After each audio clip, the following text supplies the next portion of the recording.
Bienvenidos amigos a este su programa, el Catecismo de la Iglesia Católica. En el programa anterior manifestamos que cuando decimos creo en el perdón de los pecados, creemos que Jesucristo dejó a la Iglesia el poder de perdonar los pecados, especialmente por medio de los sacramentos del bautismo y de la confesión. Les invitamos a continuar con el estudio del Catecismo de la Iglesia Católica. En este capítulo estudiaremos la Santa Biblia. ¿Qué dice San Pablo acerca de la Santa Biblia? San Pablo dice acerca de la Sagrada Escritura lo siguiente: toda la Sagrada Escritura es inspirada por Dios y útil para enseñar, para convencer, para corregir, para educar en la santidad y para llenar a la persona de muchas obras buenas. Las Sagradas Escrituras pueden darte la sabiduría que lleva a la salvación por la fe en Cristo Jesús. ¿Qué ventajas obtiene quien lee cada semana alguna página de la Santa Biblia? Quien lee con fe cada semana alguna página de la Santa Biblia obtiene 3 ventajas. La primera, se entusiasma mucho por Dios y por la religión. La segunda, aumenta su caridad para con el prójimo. Y la tercera, adquiere odio y antipatía por todo lo que sea ofensa a Dios. ¿De qué se compone el Nuevo Testamento? El Nuevo Testamento se compone de los 4 evangelios, los Hechos de los Apóstoles, las cartas de San Pablo y de otros apóstoles y el Apocalipsis. Los 4 evangelios son los libros más bellos, provechosos y agradables que existen en el mundo. El primero lo compuso San Mateo, el segundo San Marcos, el tercero San Lucas y el cuarto San Juan. Los Hechos de los Apóstoles es la historia de lo que sucedió a San Pedro, a San Juan y a San Pablo en los primeros tiempos de la Iglesia. Las cartas de San Pablo son 34. El Apocalipsis es el libro del fin del mundo, donde se cuenta lo que sucederá al final de los tiempos. En el Nuevo Testamento hay también 2 cartas de San Pedro, 3 de San Juan, 1 de San Judas y 1 de Santiago. ¿Qué es la tradición? La tradición son las doctrinas que no están expresamente enseñadas en la Santa Escritura, pero que las han enseñado los sumos pontífices, los concilios y los grandes santos. No todo lo que Jesús enseñó está en la Santa Biblia. San Juan dice que si se escribiera todo lo que Jesús dijo e hizo, no cabría en ningún libro del mundo. La Sagrada Biblia. Casi todo lo que aquí va a decir acerca de la Santa Biblia está tomada del Concilio Vaticano II. En la Sagrada Escritura, la Iglesia encuentra sin cesar aliento y fuerza. Ella no es solamente una palabra humana, sino la palabra de Dios. En los libros sagrados, el Padre que está en los cielos sale amorosamente al encuentro de sus hijos para conversar con ellos. Dios es el autor de la Sagrada Escritura. Las verdades que están en ella fueron escritas por inspiración del Espíritu Santo. La Santa Madre Iglesia reconoce que todos los libros del Antiguo y del Nuevo Testamento, con todas sus partes, son sagrados y tienen a Dios como autor. Los que escribieron los libros sagrados pusieron por escrito todo y solo lo que Dios quería.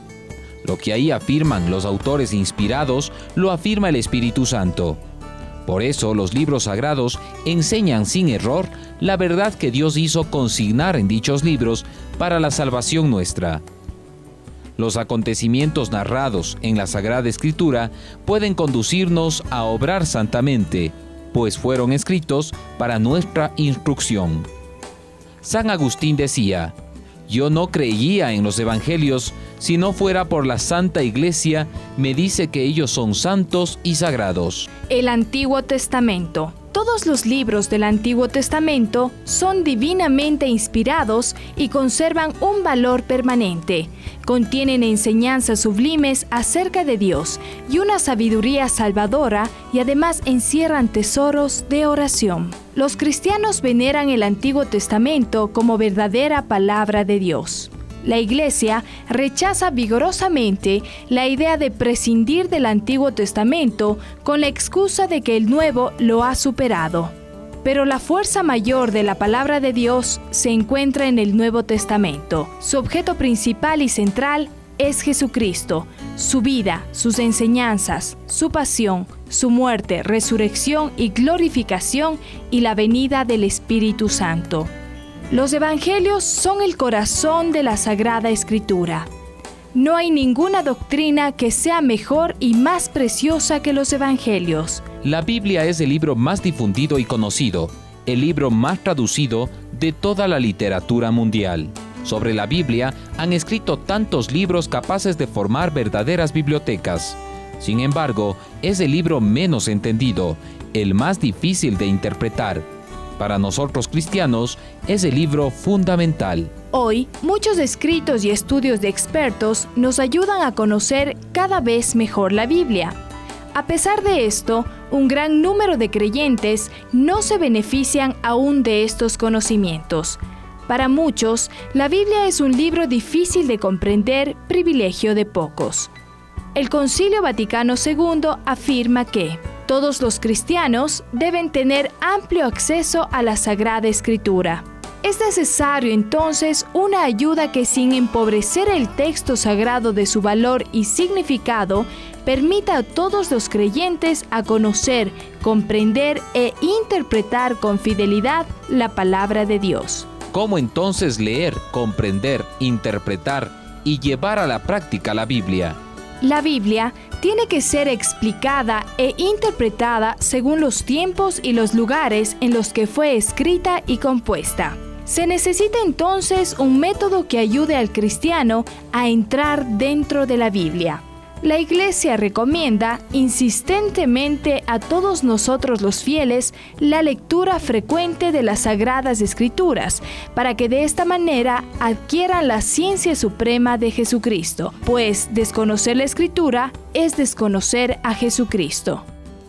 Llegamos a la parte final de este subprograma, el Catecismo de la Iglesia Católica, y concluimos manifestando que la Santa Biblia es un libro sagrado que tiene como autor al mismo Dios.